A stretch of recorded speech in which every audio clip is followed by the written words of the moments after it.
Chers amis, me voici en Égypte. Devinez dans quelle ville je suis. Et non, ce n'est pas le Caire. Me voici à Hurghada, sur la mer Rouge. Regardez au-dessus. Alors la mer était vraiment très bonne. Je peux vous dire que descendre c'est bien pour neiger parce que le soleil est pas trop.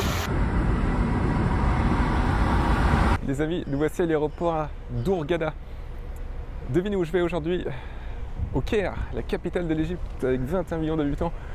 Je pense que ça va faire un gros choc. Pour moi, là, j'y vais avec un petit peu d'excitation, même beaucoup d'excitation et un peu d'anxiété, je veux dire aussi, parce que j'habite dans une petite ville très calme qui s'appelle Tallinn en Estonie.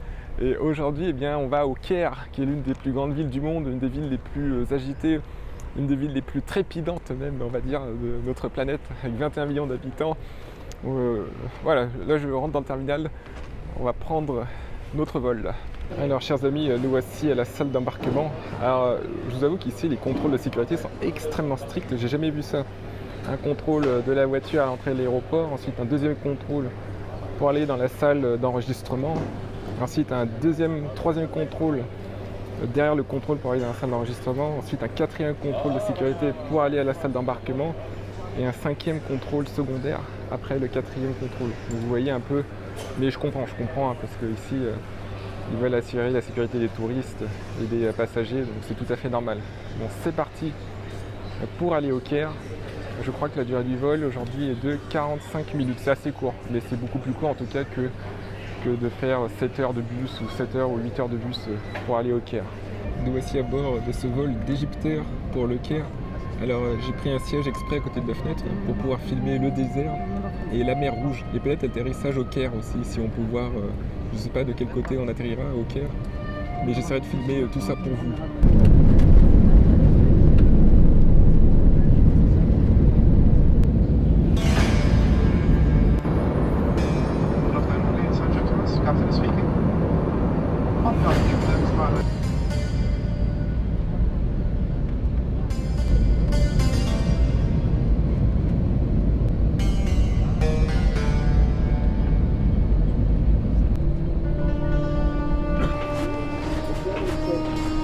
Alors les amis, nous voici au Caire. C'est un rêve d'enfant de venir ici en Égypte.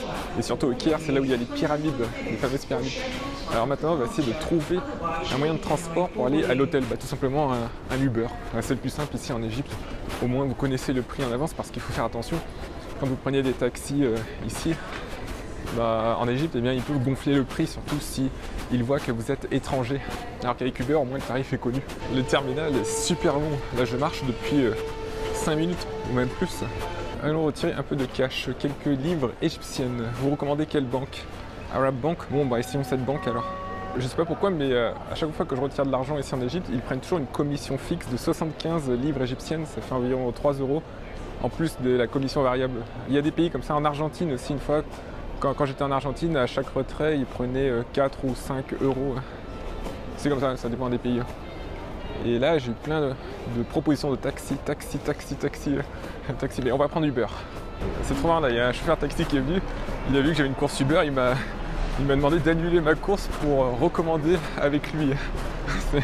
Au moins, il a tenté, il a demandé, mais bon, non, je suis déjà engagé auprès d'un chauffeur, et là, je vais voir où il est.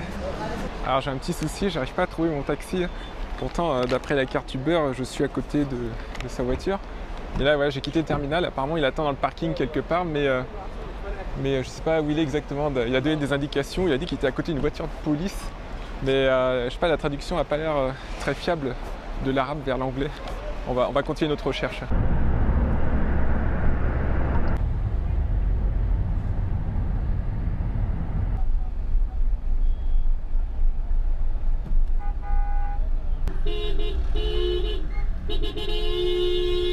Nous voici bien arrivés à l'hôtel. On est à 2 pas des pyramides de Gizeh, donc comme ça demain ça permettra d'y aller tranquillement.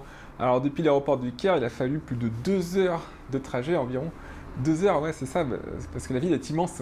Entre ici et l'aéroport, il y a 49 km plus les embouteillages, c'est monstrueux, les autoroutes, il y a des grandes autoroutes immenses de partout avec 5 voies, 6 voies, c'est incroyable le Caire.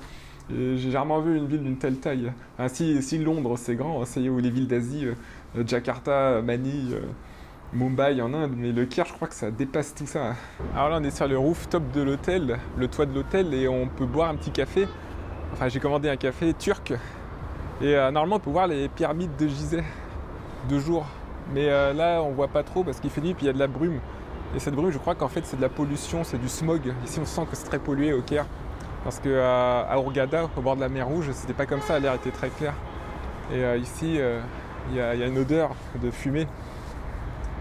En tout cas je suis impatient de vous montrer les pyramides en vidéo demain dès qu'il fera jour. Allez, à la vôtre, aux pyramides du Caire, à l'Égypte et à votre business et à votre santé. Bonjour, bonjour. Alors là, je prends mon petit déjeuner sur une petite terrasse. On est à Gizeh, je sais pas comment on dit, Gizeh en français, je crois, et Gizeh en anglais ou l'inverse. C'est la ville des pyramides. Et c'est juste à côté d'ailleurs, tout à l'heure, eh bien on ira. Là, je me prépare, je lis un guide d'histoire sur des pyramides, mais d'histoire alternative, pas d'histoire officielle. Vous verrez qu'il y a quand même des différences substantielles entre les deux. Derrière moi, vous voyez la pyramide de Khéops et derrière la deuxième pyramide la plus grande qui est celle de Khéphren, le frère de Khéops. Alors là, je suis sur le toit de mon hôtel et maintenant on va prendre un Uber pour se rendre aux pyramides. C'est parti!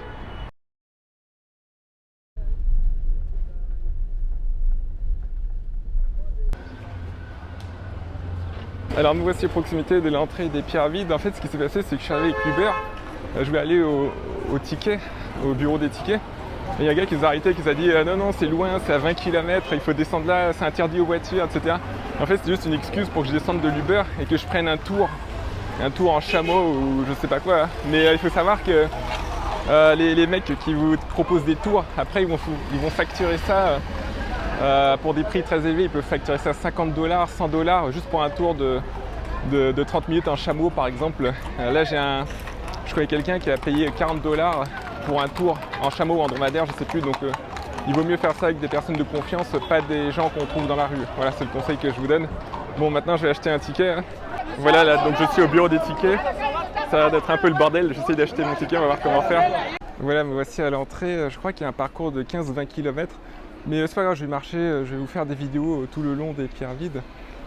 Et en tout cas, c'était vraiment sympa à l'entrée, c'était un vrai parcours du combattant, je voulais dire plutôt. Parce que déjà, quand je suis arrivé en Uber, comme je vous ai dit, on m'a fait descendre, on m'a fait croire que c'était interdit au véhicule. En fait, c'était un gars qui avait une agence de tourisme et qui voulait me faire entrer et vendre un tour pour je sais pas combien de centaines de dollars, un tour autour des pyramides. Après, j'ai dit non merci, je suis parti. Ils voulaient m'offrir un intégratif, mais bon, je connais leur astuce. Après, je suis allé à l'entrée et puis j'ai acheté un sphinx en bois. Attendez, je vais vous montrer. Là. Le gars avait l'air sympa et je voulais ramener un souvenir pour ma mère, voilà, un petit sphinx en bois. Et ensuite je suis allé au ticket. Et il y a un gars qui m'a montré une sorte de badge comme quoi il était employé. Mais je pense pas qu'il était employé en fait, il voulait surtout m'accompagner pour faire un tour. Je sais pas combien j'aurais payé parce que je connais quelqu'un qui a payé $100 pour un tour. Mais j'ai dit gentiment donc, que je voulais pas parce qu'en fait aujourd'hui je suis là pour vous faire un vlog, il faut que je sois tout seul. J'ai mon livre avec moi aussi qui raconte la vraie histoire des pyramides. Parce que le problème des guides c'est qu'ils vous racontent l'histoire officielle et qui n'est pas forcément accurate, qui n'est pas forcément l'histoire véritable. Et c'est pour ça que moi je préfère aller tout seul, avoir mon e-book avec moi, avec un livre qui présente la vraie histoire des pyramides. Bon, j'ai quand même donné un petit pourboire voilà, au gars de 50 livres égyptienennes, ça fait 2 € à peu près. Quand on visite l'Égypte ou d'autres pays, il ne faut pas hésiter à donner comme ça un peu d'argent, ça peut aider des gens, c'est pas grave du tout. Évidemment, payer des tours à $100, c'est pas mon délire, parce que là je peux le faire à pied, je peux aller voir le Sphinx à pied tout seul, et puis je connais très bien l'histoire parce que je suis renseigné. Mais voilà, donner comme ça un bonus, un tip, acheter des petits objets, tant que ça reste raisonnable, je pense qu'il faut le faire. C'est tout à fait excellent, ça peut aider des gens ici. Parce que vous savez, le niveau de vie est tellement différent entre l'Égypte et la France que voilà, moi je pense que ça sert à rien de compter ses sous quand on vient en vacances. Faut pas hésiter à donner des pourboires, acheter des trucs. Bon, finalement, j'ai accepté de prendre un guide. C'est un monsieur qui a l'air si gentil, qui ressemble à un grand-père, très gentil, très amical. Donc voilà, on s'est mis d'accord sur le prix. Normalement, je vais le payer 10 €. Bon, 10 € c'est tout à fait juste, voilà. C'est pas 100 €. Hein. Bon, il va peut-être essayer de me vendre des extras, mais je déclinerai poliment, ou je négocierai. Alors, on est devant le Sphinx d'Égypte et les archéologues disent officiellement qu'il a été construit à la même date que les pyramides, c'est-à-dire en moins 2500, à l'époque de la 4e dynastie. donc sous le règne du pharaon Khéops. Mais en réalité, il y a des éléments qui prouvent que le sphinx serait bien plus ancien. Déjà, il y a une stèle qui dit, la stèle de l'inventaire, que le sphinx aurait été construit ainsi que les pyramides bien avant l'avènement de Khéops. Et puis regardez aussi géologiquement, donc ce sphinx a été taillé dans une roche calcaire. Mais ce que vous pouvez constater, c'est que la pierre est délavée, comme si c'est la pluie qui l'avait délavée. Alors qu'en Égypte, la dernière fois qu'il a beaucoup plu, c'était en moins 10 000, c'était il y a 12 000 ans. Donc est-ce que le sphinx ne serait pas issu de l'époque, en réalité, du déluge, qui est bien antérieur à la civilisation égyptienne, ce fameux déluge de Noé, qui a recouvert la terre? Vous savez, la légende de l'arche de Noé, et puis c'est un mythe qu'on retrouve dans toutes les civilisations du monde. En Amérique du Sud, on retrouve aussi ça en Asie, on retrouve ça en Inde, on retrouve ça dans toutes les religions d'Europe et du Moyen-Orient. C'est un mythe universel, donc et les géologues sont d'accord, ainsi que les climatologues, pour dire qu'il y a eu une période très troublée avec beaucoup de pluie, beaucoup de précipitations à la fin de l'ère glaciaire, il y a environ 12 000 ans. Et regardez, c'est quand même très mystérieux. Vous voyez cette roche, moi ça m'a toujours intrigué. Hein. Cette roche est vraiment délavée, comme si une quantité phénoménale d'eau s'était abattue dessus. Hein. Ça ne correspond pas au climat ici, qui est celui du désert, où il ne pleut jamais quasiment au Caire. Il pleut peut-être un jour par an, et encore un jour je suis gentil. Hein. Alors nous voici devant les 3 grandes pyramides de Gizeh. Vous avez celle attribuée à Khéops, celle attribuée à son frère Khéphren, et puis le fils de Khéphren, non c'est le fils de Khéops, pardon, Mykérinos. Alors la grande pyramide de Khéops, elle fait 150 mètres de haut, il y a 2,6 millions de blocs qui pèsent chacun 2,5 tonnes, ce qui est absolument monumental, et on se demande comment ils ont pu construire ça officiellement il y a 4500. Officiellement, je dis bien ça parce que déjà on ne sait pas du tout quelles sont les techniques de construction. Les archéologues modernes disent qu'on a construit ces pyramides avec des rampes autour, mais on estime que pour construire la grande pyramide de Khéops avec une rampe, il aurait fallu qu'elle fasse 1,5 km de long. Vous imaginez 1,5 km de long, pour qu'elle puisse tenir, il aurait fallu qu'elle soit faite, cette rampe de pierre, comme la pyramide elle-même, mais le problème c'est qu'on n'a pas retrouvé autant de pierres qui auraient pu justifier la construction d'une rampe, donc ça reste très mystérieux. Et puis aussi le fait qu'on pense que c'est attribué à Khéops tient sur peu d'informations. Déjà on n'a retrouvé aucun corps, aucune momie, rien du tout. Dans les 3 pyramides on n'a rien retrouvé. Il n'y a aucune décoration non plus dans les pyramides, parce que oui, en effet, les pyramides sont des tombeaux en Égypte, mais en général, on retrouve des décorations dans toutes les autres, dans la vallée du Nil, alors que dans celle d'Égypte, on ne retrouve aucune décoration. C'est quand même mystérieux. Pourquoi avoir fait des blocs? Pourquoi avoir créé une tombe pour un pharaon très puissant et au final, dedans, il n'y a aucune inscription en son honneur? Et le fait qu'on attribue cette pyramide à Khéops, c'est juste basé sur un graffiti qui a été retrouvé par un colonel anglais. Un graffiti hiéroglyphique à l'intérieur dans une chambre, juste un graffiti qui était mal orthographié avec une mauvaise grammaire, et on se demande si d'ailleurs ce graffiti n'a pas été falsifié. Donc vraiment les preuves sont très très très légères. Attention, je ne remets pas en cause l'histoire officielle, mais on peut quand même se poser des questions. Alors s'il y a des connaisseurs parmi vous qui connaissez bien l'histoire égyptienne, l'égyptologie, n'hésitez pas à partager des informations dessus sur les pyramides. Moi je serais content d'en savoir plus. Alors j'en profite pour faire un tour de cheval pendant que je fais cette vidéo, ce vlog. Et là à gauche vous avez la pyramide de Khéops. Et là le dromadaire n'a pas l'air content là. Nous voici vraiment au pied de la pyramide de Khéops, et même sur la paroi. Là j'ai grimpé quelques marches, et au-dessus vous avez 150 mètres de blocs. Il y a 200 niveaux de blocs, mais on ne peut pas aller au sommet. Je crois que c'est passible de 2 ans de prison en Égypte, et ça fait beaucoup quand même. Alors à l'entrée de la pyramide, on peut aller à l'intérieur, mais j'ai pas pris de ticket parce que moi je filmais à l'extérieur. Aujourd'hui je suis un peu claustrophobe, et en réalité j'aime pas trop aller à l'intérieur, mais ouais c'est sûrement intéressant. Alors apparemment, d'après mon guide, à l'intérieur de la pyramide de Khéops, eh bien les fruits ne pourrissent jamais. Vous pouvez rentrer à l'intérieur une banane, une mangue, et vous pouvez la laisser là pendant 3 semaines et elle sera toujours dans son état initial. Il y a peut-être une énergie spéciale dedans, je ne sais pas du tout, des choses que la science actuelle n'explique pas encore. D'après l'archéologie officielle, il a fallu 20 ans pour construire cette pyramide, mais si on compte ça en termes de blocs par seconde, ça fait je veux dire 2 blocs par minute, 120 blocs par heure. Est-ce que vous imaginez que c'était comme ça? 120 blocs par heure, c'est quand même énorme. 120 blocs de 2,5 tonnes par heure pendant 20 ans. Je suis pas sûr que ce soit vraiment des gens de moins de 2500 ans Jésus-Christ qui aient construit ça en 20 ans, mais bon. Alors la pyramide de Khéops, elle est exactement carrée. Et chaque côté fait 263 mètres et il y a une marge d'erreur de 46 cm. Vous imaginez les architectes de l'époque ont construit une pyramide qui est exactement carrée avec une marge d'erreur de 46 cm sur 263 mètres et surtout le sommet de la pyramide est juste à l'aplomb du centre de la base. Vous imaginez? C'est vraiment remarquable, même maintenant avec nos travaux, nos techniques d'ingénieur moderne, parce que moi j'ai fait de la construction, je sais de quoi je parle et je peux vous dire que c'est très difficile d'atteindre un tel niveau de précision. Il faut aussi noter que la pyramide de Khéops, elle est orientée parfaitement avec les points cardinaux, côté nord, côté sud, côté ouest, côté est. Encore une autre ouest de l'époque. Les amis, je suis dans une tombe et c'est difficile à imaginer que tout ceci a été confectionné il y a 4000 ans, 4500 ans. C'est une tombe d'un pharaon, je ne me souviens plus de son nom. J'essaierai de mettre son nom en bas de l'écran quand je vais regarder tout à l'heure en rentrant chez moi.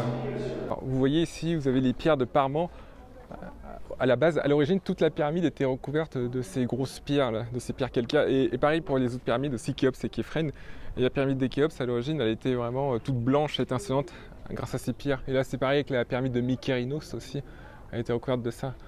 Et je ne sais pas pourquoi ça a été enlevé, je crois, oui voilà c'est ça, parce qu'il y a eu un tremblement de terre en 1300 hein, au Caire, un gros tremblement de terre, et toutes les pierres de Parman sont tombées et elles ont été utilisées ensuite pour construire une partie de la ville du Caire. On continue notre tour à cheval, là on s'éloigne des pyramides et je crois qu'on va aller à un point de vue. Et essaye quand ça va se coucher. Salut à tous, là je suis sur un dromadaire, c'est pas un chameau, c'est un dromadaire parce qu'il a une seule bosse. C'est complètement dingue.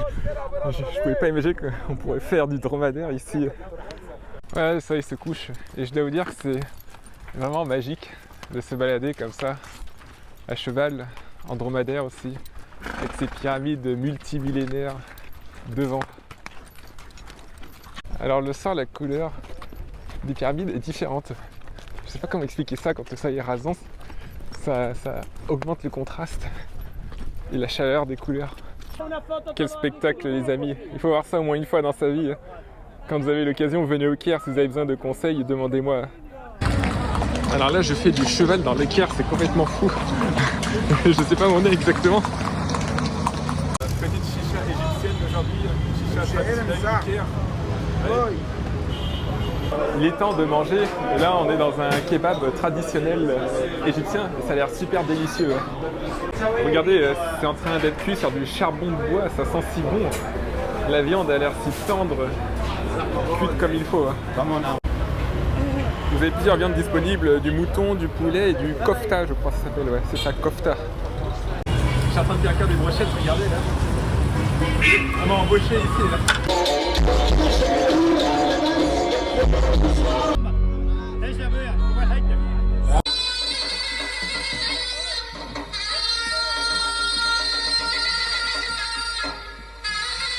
Nous voici sur le rooftop de l'hôtel. Alors hier soir en rentrant des pyramides, j'ai pas pu faire de vidéo car j'étais vraiment lessivé.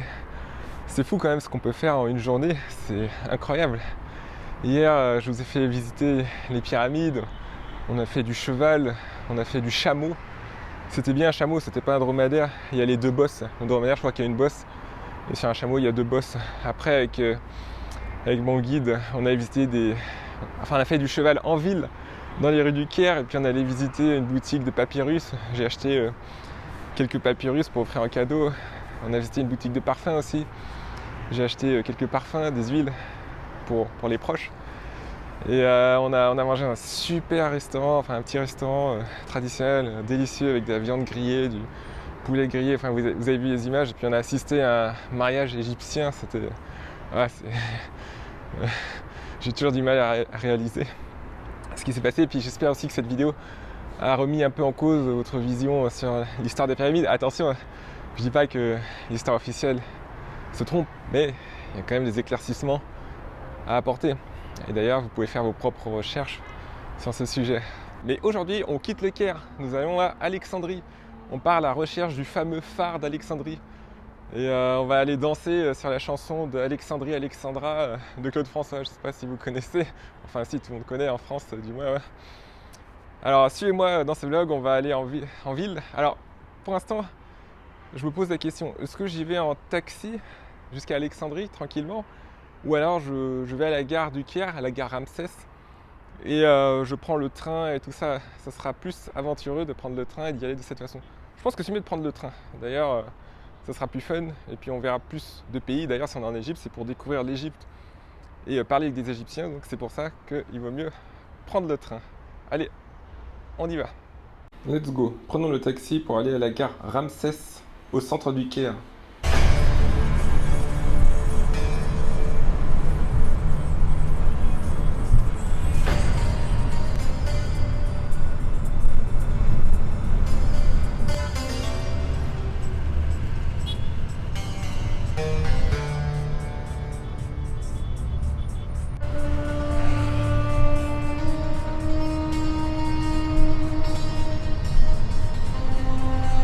Alors nous voici maintenant à la gare de Ramsès. Il s'agit de trouver l'entrée. Alors, essayons de voir où c'est.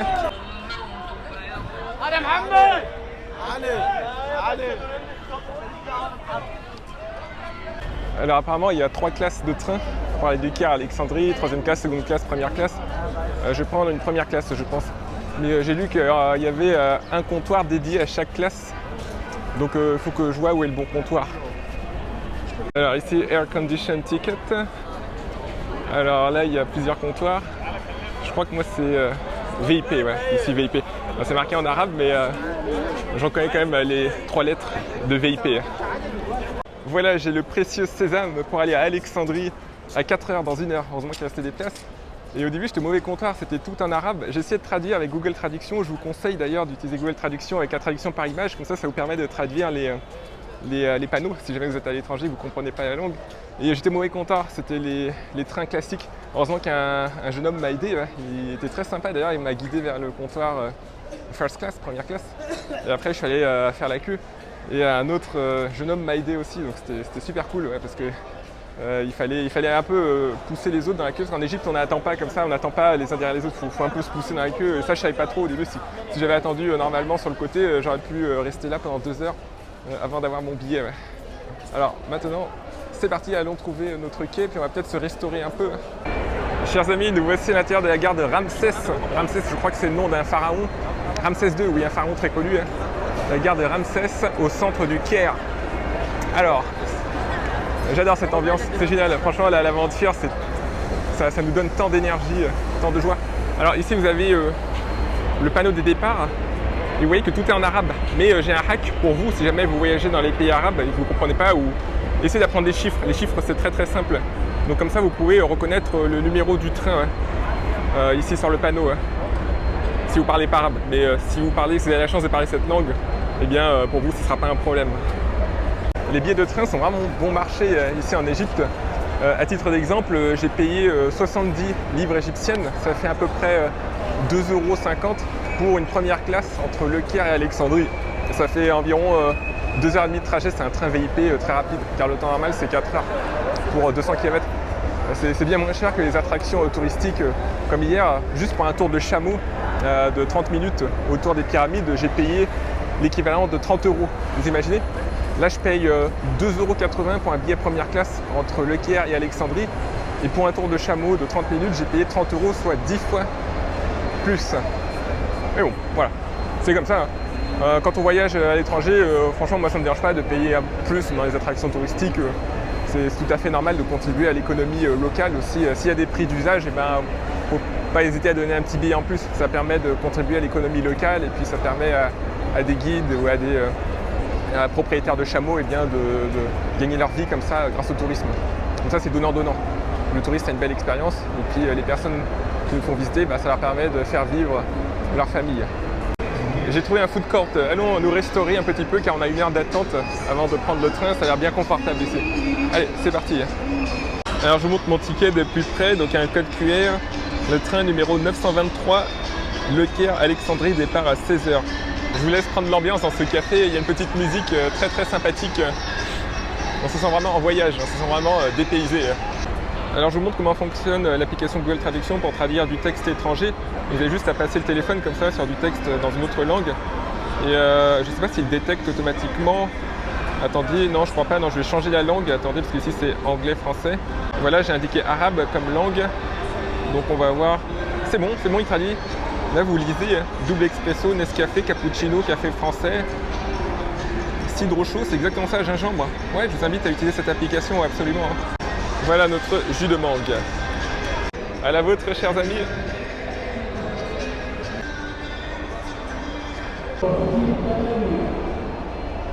Nous voici sur le quai. Ça ressemble aux gares européennes, une gare typique terminus en cul-de-sac avec une verrière au-dessus. Nous voici maintenant dans le train. Alors je suis assis sur un siège individuel, vous voyez, il n'y a personne à côté. C'est vachement confortable, on dirait. Ça va être cool ça. Sur le quai du train, j'ai revu Yassa. Yassa, c'est la personne qui m'avait aidé à acheter le ticket pour Alexandrie. Et il se trouve qu'il est étudiant en archéologie. Et on a discuté, alors il parle plutôt arabe. Et on a utilisé Google Traduction pour communiquer. Et là, on a échangé nos Instagram. Donc ça va être intéressant. Hein. C'est super ça quand on voyage. On fait des rencontres impromptues, inattendues, très intéressantes.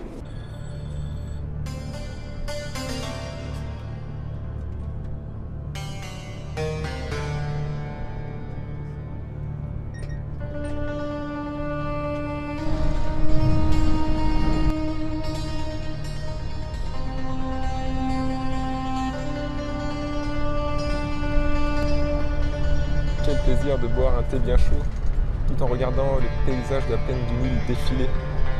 Vous voyez là, depuis des milliers d'années, on cultive cette terre.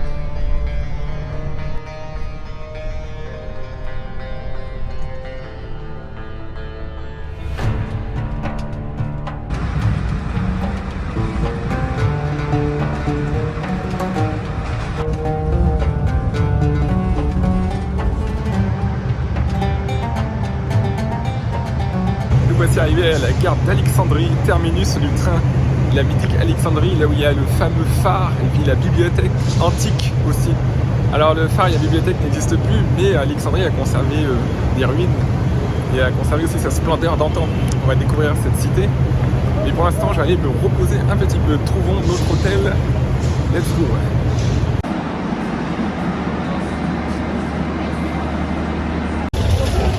Alors là, j'essaie de trouver mon Uber.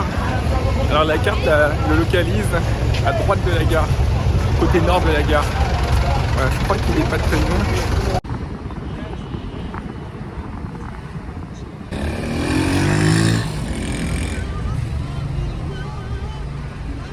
Nous voici arrivés à l'hôtel Hilton Alexandria Green Plaza.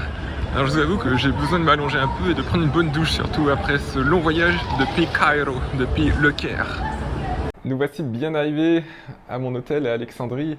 Alors on se rapproche du fameux phare et de la bibliothèque. Là c'est le soir déjà. J'espère trouver un endroit pour manger, mais je pense qu'il y a plein de restos qui sont ouverts à cette heure-ci, notamment des seafood. Produit de la mer, Alexandrie est connue pour ses seafood en Égypte, car c'est une eau très poissonneuse. Et ici on est au bord de la Méditerranée, mais à l'autre bout. Peut-être que vous connaissez la mer Méditerranée côté France, côté Espagne, côté Italie, et là c'est du côté du Moyen-Orient, mais c'est toujours la même mer, c'est ça qui est marrant. Hein.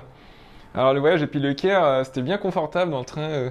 Par contre, j'ai plus de réseau téléphonique sur le téléphone. Faites attention quand vous allez dans un pays étranger, surveillez bien votre réseau téléphonique, parce que si vous n'avez pas plus de crédit téléphonique, je veux dire, parce que si vous n'en avez plus, ça peut être très difficile de commander un taxi à l'arrivée, car il faut éviter les taxis sauvages, car souvent les taxis sauvages, ils gonflent les prix fois 2, fois 3. Il vaut mieux prendre des Uber, mais pour ça, il faut du téléphone. Heureusement... Ah oui, attendez un instant, parce que pour recharger mon crédit, il aurait fallu que j'aille dans un magasin, parce que j'ai un numéro égyptien, mais ça aurait été un peu compliqué d'aller dans une boutique, je ne savais pas trop où aller. Heureusement qu'avec mon numéro de téléphone estonien, eh bien, je pouvais avoir un package de 50 mégaoctets pour 6 €, et j'ai pris, donc ça a servi à prendre de Uber. Avec mon numéro français Orange, j'avais essayé d'envoyer un SMS pour avoir du crédit, mais ça marchait pas. C'est pour ça que c'est bien d'avoir plusieurs cartes SIM aussi à disposition. Hein. Au final, j'ai pu prendre mon Uber et venir dans cet hôtel. Donc faites attention à chaque fois que vous voyagez, ayez toujours de quoi appeler un Uber avec votre téléphone. Ça aide beaucoup. Enfin, ça dépend des pays, mais en tout cas, il y a des pays où, même quasiment partout dans le monde, les taxis que vous prenez au hasard, elles sont jamais... souvent, ils essaieront de gonfler les prix ou de prendre des itinéraires un peu dans tous les sens pour que la distance soit plus longue et ainsi augmenter le kilométrage et augmenter le tarif à la fin. Quand vous voyagez, je vous recommande vraiment les hôtels Hilton. Vous avez ici un espace dédié pour le travail avec un bureau sur 3 directions, 3 angles. Et un bon lit super moelleux. Un deuxième bureau, ça permet de varier les espaces de travail. Et puis un fauteuil aussi où vous pouvez regarder la télé. Je crois qu'on va bien dormir ce soir.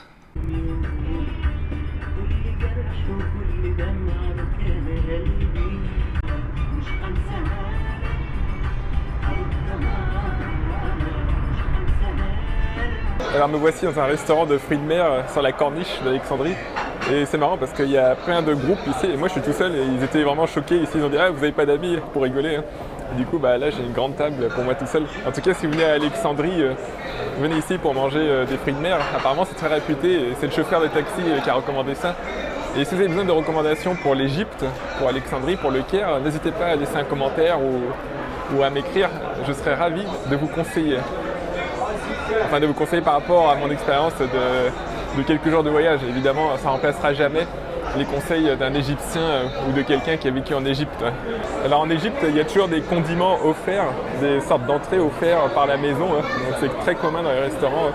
Testons la soupe de seafood, la soupe de fruits de mer.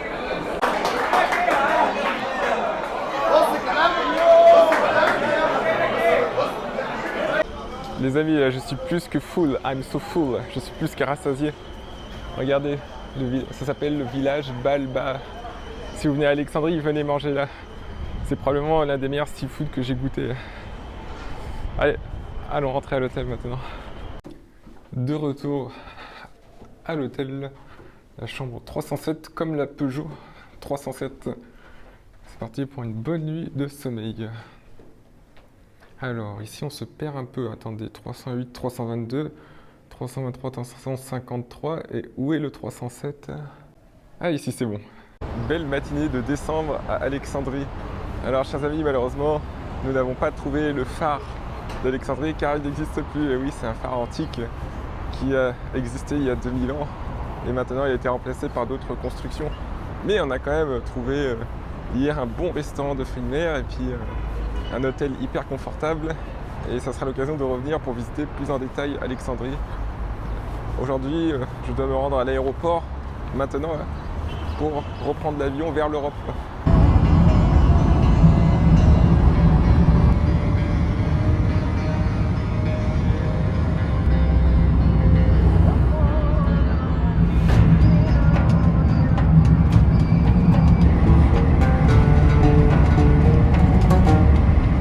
Voici bien arrivé à l'aéroport d'Alexandrie, l'aéroport de Borg El Arab. Alors l'aéroport de Borg El Arab est à plus de 50 km de la ville, c'est impressionnant cette distance. Et l'autoroute elle était si large avec 5 voies et parfois il y avait même 2 fois, enfin il y avait 5 voies plus peut-être 5 voies, donc 10 voies au total.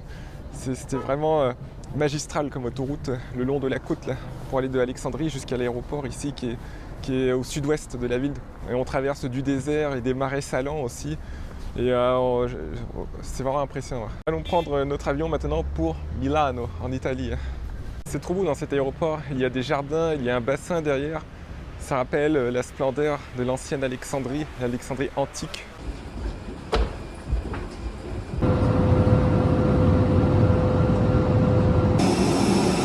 Nous voici arrivés à l'aéroport de Milan-Malpensa. La température n'est pas du tout la même qu'à Alexandrie. Bienvenue en Europe. Alors le vol depuis Alexandrie s'est passé sans encombre, il a duré 3h40 et à l'atterrissage on avait une super vue sur les Alpes parce que Milan est au pied des Alpes. Alors aujourd'hui on va pas faire de vlog à Milan car je suis simplement en transit pendant 2 heures avant de reprendre un vol vers le grand nord de l'Europe, vers l'Estonie. Mais si vous voulez voir un vlog sur Milan, j'en ai fait un en juillet dernier. Oui c'est bien en juillet, fin juillet j'étais passé ici. Et il y a le lien de la vidéo dans la description. D'ailleurs, ça parle de vente sur eBay aussi, donc vous allez apprendre des choses intéressantes si vous vendez sur eBay. Je vous incite à le consulter. Alors maintenant, on va aller se restaurer, manger quelque chose, peut-être travailler un petit peu avant de prendre le vol suivant. Et ça y est, Alexandrie est déjà bien loin. C'était comme un rêve, c'est comme ça les voyages quand vous partez dans une contrée lointaine. Et bien, quand vous rentrez chez vous, c'est comme un rêve que vous avez fait la nuit, vous vous réveillez, vous avez encore des images et des émotions, mais ça reste dans un coin de la tête. Enfin, ça dépend des rêves, mais en tout cas, celui d'Alexandrie, du Caire et de Hurghada resteront gravés dans ma mémoire. Pensons au phare d'Alexandrie, pensons à la chanson de Claude François, Alexandrie, Alexandra. Alors ça donne envie de repartir, comme vous lisez le tableau de départ. Alors regardons un peu les destinations. Alors Cagliari, je crois que c'est en Sardaigne, je ne suis pas encore allé. Palerme, j'y suis allé. Sharm el-Sheikh, c'est en Égypte, non. Vous êtes allé à Sharm el-Sheikh? Moi, pas encore. Palma, non. Amman, oui, c'est en Jordanie. Ça, j'ai visité. Athènes, oui, plusieurs fois. Luxembourg, non. Naples, oui. Malte, oui. Le Caire, bah oui, il y a quelques jours. Casablanca, oui. Tallinn, oui. C'est là où je vais. Munich, non. Olbia, non. Ça fait rêver, ça donne envie de repartir maintenant tout de suite. Ou peut-être après 1 ou 2 jours de repos. On retrouve la cuisine européenne. Une bouteille d'eau, bon ça c'est mondial, l'eau on en boit partout, et un sandwich au carpaccio. Voilà, après une escale de 2 heures à Milan, c'est parti pour le dernier vol vers Tallinn en Estonie, retour à la maison. Alors tout à l'heure on a volé du sud-est vers le nord-ouest, et maintenant on vole vers l'ouest plutôt de l'Europe, et maintenant on vole de l'ouest de l'Europe vers le nord-est.